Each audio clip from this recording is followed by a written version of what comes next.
હા પૂછને સ્નેહા બેટા, શું પૂછવું છે તારે? પપ્પા હું મોટી થઈ જાઉં ને ત્યારે તમે મને ભૂલી ન જાતા. ના દીકરા, એવું ન હોય. દીકરી બાપને વાલી હોય.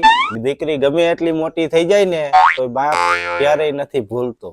બાપના દિલમાં જ દીકરી હોય છે. પપ્પા દીકરી ફારકી થાપણ કહેવાય. કોણ કહે છે બેટા તને એવું? આ દુનિયા તો હાવ ખોટી છે. દુનિયા તો 2 નંબરી છે.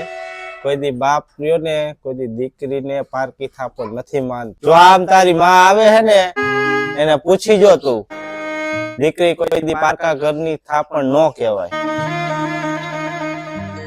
શું તમારે બાપ દીકરીને બેને વાતું ચાલે હે? કાઈ નહીં, આ તો આપડી ઢીંગુ રહીને ઈ એમ કે છે કે પપ્પા હું મોટી થઈ જાવ તો તમે ભૂલી નહીં જાવ ને. પછી શું થયું? પણ મેં ઢીંગુને એમ કીધું કે દીકરી રહીને ઈ બાપના દિલમાં જ રહે છે અને દીકરી ક્યારેય બાપના દિલમાંથી જાતી જ નથી. તો ઢીંગુને સમજાવ કે દીકરી ક્યારેય પારકા ઘરની નથી હોતી. દીકરી રહીને એ કોઈ દિવસ પારકા ઘરની નથી હોતી. દીકરી રહીને મા બાપના દિલમાં જ હોય છે.